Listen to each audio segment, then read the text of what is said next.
ವಿವಿಧ ಬೇಡಿಕೆಗಳಿಗೆ ಆಗ್ರಹಿಸಿ ಆಶಾ ಕಾರ್ಯಕರ್ತರು ಧರಣಿಯನ್ನ ಮಾಡ್ತಾ ಇದ್ದಾರಂತೆ. ಎಲ್ಲಿ? ಬೆಳಗಾವಿ ಸುವರ್ಣಸೌಧದ ಮುಂಭಾಗ ಬೃಹತ್ ಪ್ರತಿಭಟನೆಯನ್ನ ಮಾಡ್ತಾ ಇದ್ದಾರೆ. ಸಾವಿರಾರು ಸಂಖ್ಯೆಯಲ್ಲಿ ಸೇರಿರುವಂತಹ ಆಶಾ ಕಾರ್ಯಕರ್ತರು ಪ್ರತಿಭಟನೆಯನ್ನ ಮಾಡ್ತಾ ಇದ್ದಾರೆ. ವಿವಿಧ ಬೇಡಿಕೆಗಳನ್ನ ಇಟ್ಕೊಂಡು ನೋಡಿ, ಪ್ರತಿ ಬಾರಿ ಕೂಡ ಈ ಆಶಾ ಕಾರ್ಯಕರ್ತರು ಎಲ್ಲೋ ಒಂದು ಕಡೆ ಕಡೆಗಣನೆಗೆ ಒಳಗಾಗ್ತಾ ಇದ್ದಾರೆ. ಪಾಪ ದಣಿವರಿಯದೆ ದುಡಿಯುವಂತಹ ಜೀವ ಹೊಂದಿದ್ರೆ ಅದು ಆಶಾ ಕಾರ್ಯಕರ್ತರು. ಅಂತಹ ಆಶಾ ಕಾರ್ಯಕರ್ತರ ಬೇಡಿಕೆಗಳನ್ನು ಪೂರೈಕೆ ಮಾಡೋಕ್ಕೆ ಯಾವ ಸರ್ಕಾರಗಳು ಬಂದರೂ ಕೂಡ ಮುಂದಾಗ್ತಾ ಇಲ್ಲ ಅನ್ನುವಂಥದ್ದು ಬಹಳ ಬೇಸರದ ಸಂಗತಿ. ಇವರಿಗೆ ಯಾವುದೇ ಸರ್ವೆಗಳನ್ನು ಮಾಡೋದಾದ್ರೆ ಅಥವಾ ಲಾಕ್ಡೌನ್ ಸಂದರ್ಭದಲ್ಲಾಗಿರಲಿ, ಈ ಎಲ್ಲ ಸಂದರ್ಭದಲ್ಲಿ ಇವರಿಗೆ ಬೇಕಾಗಿರೋದೇ ಆಶಾ ಕಾರ್ಯಕರ್ತರು. ಆದರೆ ಆಶಾ ಕಾರ್ಯಕರ್ತರ ಬೇಡಿಕೆಗಳೇನಿವೆ ಅದನ್ನು ಮಾತ್ರ ಇವರು ಈಡೇರಿಸ್ತಾ ಇದ್ದಾರೆ. ಇದೀಗ ವಿವಿಧ ಬೇಡಿಕೆಗಳನ್ನು ಇಟ್ಕೊಂಡು 15,000 ಗೌರವಧನಕ್ಕಾಗಿ ಆಗ್ರಹಿಸಿ ಪ್ರತಿಭಟನೆಯನ್ನ ಆಶಾ ಕಾರ್ಯಕರ್ತರು ಬೆಳಗಾವಿಯಲ್ಲಿ ಮಾಡ್ತಾ ಇದ್ದಾರಂತೆ. ನಾನು ಮೊನ್ನೆಯಿಂದನೂ ಹೇಳ್ತಾ ಇದ್ದೆ, ಬೆಳಗಾವಿಯ ಅಧಿವೇಶನ ಅಂತ ಹೇಳಿದ್ರೆ ಅದು ಕೇವಲ ಪ್ರತಿಭಟನೆಗಳನ್ನೇ ಸೀಮಿತವಾದಂಥ ಅಧಿವೇಶನ ಅಂತ ಹೇಳಿ.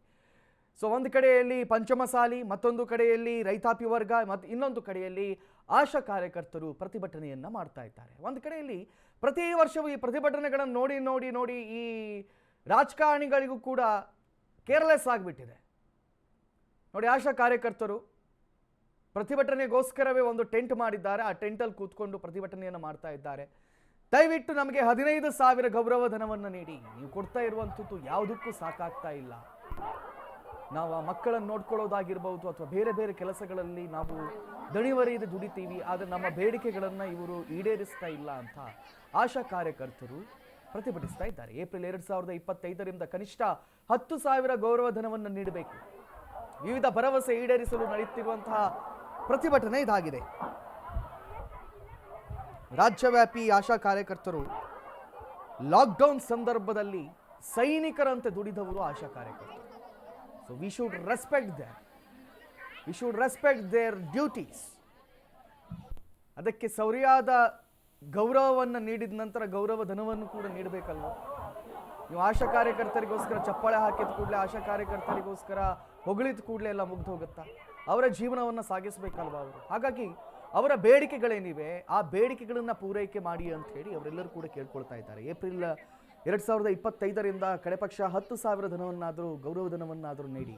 ಕರ್ನಾಟಕ ರಾಜ್ಯ ಸಂಯುಕ್ತ ಆಶಾ ಕಾರ್ಯಕರ್ತೆಯರ ಸಂಘದಿಂದ ಪ್ರತಿಭಟನೆಯನ್ನು ಮಾಡ್ತಾ ಇದ್ದಾರಂತೆ. ಪುಣ್ಯಕ್ಕೆ ಇವರನ್ನು ಬಂಧನ ಮಾಡಲಿಲ್ಲ. ಇವರನ್ನು ಬಂಧನ ಮಾಡೋ ಸಾಧ್ಯತೆ ಇದೆಯಾ ಇನ್ನೂ ಅಷ್ಟೇ ಕಾದು ನೋಡಬೇಕಾಗಿದೆ.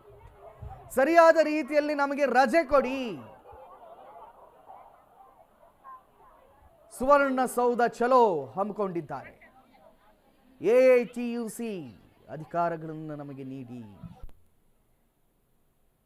ಸುವರ್ಣಸೌಧದ ಮುಂಭಾಗ ಆಶಾ ಕಾರ್ಯಕರ್ತರು ವಿವಿಧ ರೀತಿಯ ಬೇಡಿಕೆಗಳನ್ನು ಇಟ್ಕೊಂಡು ನಮಗೆ ಸರಿಯಾದ ರೀತಿಯಲ್ಲಿ ರಜೆಯನ್ನು ನೀಡ್ತಾ ಇಲ್ಲ, ನಮಗೆ ಸರಿಯಾದ ರೀತಿಯಲ್ಲಿ ನಮಗೆ ಎಕ್ವಿಪ್ಮೆಂಟ್ಸ್ಗಳನ್ನು ನೀಡ್ತಾ ಇಲ್ಲ, ನಮಗೆ ಸರಿಯಾದ ರೀತಿಯಲ್ಲಿ ಗೌರವಧನವನ್ನು ನೀಡ್ತಾ ಇಲ್ಲ, ಮತ್ತು ಅಂಗನವಾಡಿಗಳ ಅವ್ಯವಸ್ಥೆಗಳನ್ನು ಸರಿ ಮಾಡ್ತಾ ಇಲ್ಲ ಅಂತ ಹೇಳಿ ಅವರು ಪ್ರತಿಭಟನೆಯನ್ನು ಮಾಡ್ತಾ ಇದ್ದಾರೆ.